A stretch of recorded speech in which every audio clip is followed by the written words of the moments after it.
어쩜 이렇게 시간이 안 가는지 정말 버스 안에서 고인 이불 속에서 고인 고인은 언제나 너에게 고인 Halo semuanya, apakah kalian sudah tahu apa ini maksud dengan masa praaksara?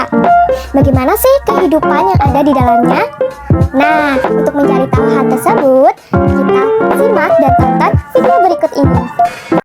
Kita akan mempelajari aktivitas manusia zaman praaksara, di mana materi ini terdapat pada kelas 7 SMP di semester 1. Untuk tujuan pembelajaran, yang pertama memahami kehidupan masyarakat zaman praaksara, yang kedua menguraikan hasil kebudayaan zaman praaksara beserta contohnya. Nah, masa praaksara, apa sih itu masa praaksara? Masa neraka dan juga masa prasejarah itu semua merupakan masa sebelum mengenal tulisan. Nah, selanjutnya untuk cara kehidupan manusia prasejarah itu ada 4 nih bagiannya.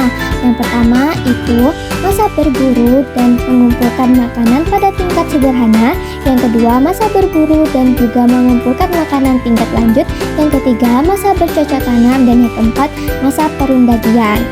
Yang pertama, masa berburu dan mengumpulkan makanan tingkat sederhana, di mana masa berburu dan juga mengumpulkan makan tingkat sederhana ini merupakan sesaman dengan masa Paleolitikum, di mana masa Paleolitikum ini merupakan zaman batu tua, dan di situ ditemukan alat-alat yang digunakan pada manusia purba itu masih berupa batu-batu kasar. Nah, itu yang merupakan di zaman Paleolitikum, di mana untuk memenuhi kebutuhannya itu sangat bergantung pada alam nih. Jadi mereka berdiam diri di alam. Jadi bagaimana ya aktivitas manusia pada zaman itu? Nah, di sini ada bidang ekonomi, sosial, dan juga budaya. Di bidang ekonomi, di masa tersebut dilakukan yaitu berburu dan juga mengumpulkan makanan, di mana manusia di sana itu sangat bergantung nih pada hewan buruan, tumbuhan, umbi-umbian, dan juga dedaunan, sehingga mereka selama bertempat tinggal itu berpindah-pindah tempat karena mereka mencari sumber untuk memenuhi kebutuhan hidupnya.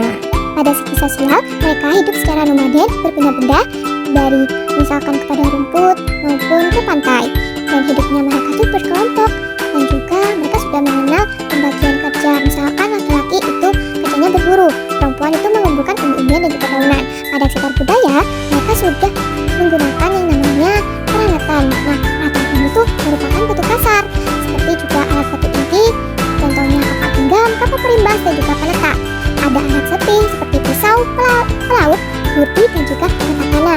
Nah, yang terakhir adalah alat dari tulang dan juga kayu. Yang kedua yaitu masa berburu dan mengumpulkan makanan tingkat lanjut, di mana pembagian corak kehidupan manusia pada masa ini tuh termasuk dalam masa Mesolitikum, di mana diperkirakan terjadi antara 10.000 sampai 2.500 tahun yang lalu, di mana manusia yang menempati itu ada 2, yaitu ras Australopithecus dan juga ras Mongoloid, di mana pada masa berburu dan meramu tingkat lanjut ini kehidupan prasejarah sedikit lebih maju dari masa sebelumnya. Namun kehidupan mereka masih tergantung pada alam. Manusia di sana sudah mengenal namanya food gathering atau mengumpulkan makanan, dan juga hidup di sana itu berpindah-pindah nomaden. Namun masih ada juga yang hidup semi menetap atau sedenter. Nah, kemudian pada zaman itu sudah ada pembagian kerja dan juga adanya kelompok kecil, di mana kelompok kecil ini biasanya sekitar 10 sampai 15 orang. Kemudian mereka juga sudah hidup di gua dan juga di pantai. Tahu nggak sih, pada masa berburu dan mengumpulkan makanan tingkat lanjut, manusia praaksara sudah mulai tinggal di dalam gua yang dinamakan Abyss South Search, dan akan pindah jika sumber makanan sudah berkurang. Manusia praaksara mulai tinggal di dalam gua untuk melindungi diri dari ancaman binatang buas seperti kucing, petir, dan badai. Gua yang dipilih adalah gua yang dekat dengan sumber air, misalnya di pantai, agar manusia itu dapat dengan mudah mencari makanan seperti ikan ataupun kerang. Nah, hal ini dibuktikan dengan adanya penemuan-penemuan sampah kerang yang menumpuk atau Jotunmendika. Nah, gambar semuanya sudah berada di atas ya. Yang ketiga, masa bercocok tanam, di mana kehidupan masa bercocok tanam terjadi pada masa Neolitikum. Masa di mana kelompok manusia sudah tidak hidup secara nomaden atau berpindah-pindah dan mulai menetap. Pada masa ini sudah mengenal cara bercocok tanam untuk menghasilkan bahan makanan sendiri atau biasa disebut dengan food producing. Berikut merupakan alat-alat yang digunakan pada masa bercocok tanam, di mana alat-alat yang digunakan itu sudah diasah nih, seperti kapak bendung, persegi, kapal lonjong, dan sebagainya. Kemudian ada pula alat-alat obsidian atau alat kecubung yang berkembang, seperti perhiasan-perhiasan seperti gelang dari batu dan juga kulit kerang. Nah, kalian tahu nggak sih, pada zaman ini tuh mereka meninggalkan benda-benda seperti menhir, dolmen, sarkofagus, dan sebagainya. Dimana pada masa itu juga mereka sudah food producing.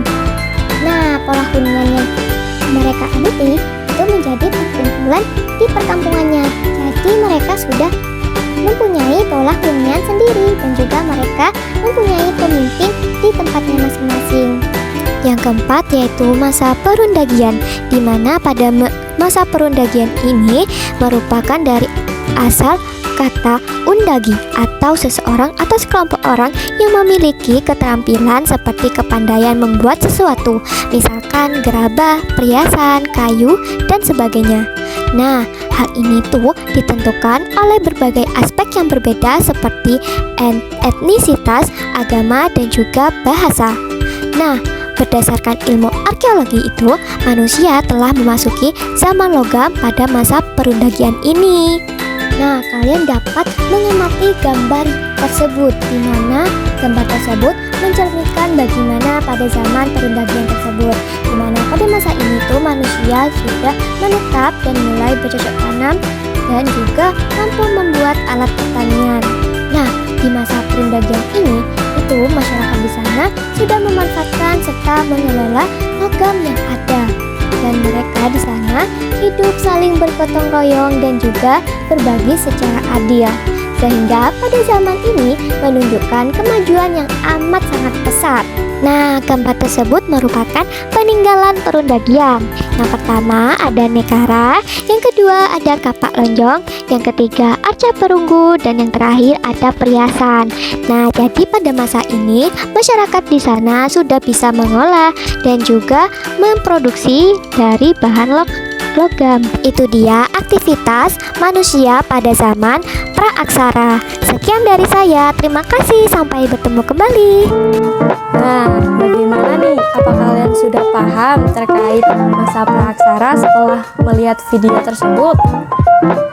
Semoga video tadi dapat menambah wawasan dan juga pengetahuan kalian terkait dengan aktivitas manusia praaksara. Terima kasih, sampai bertemu lagi. Bye.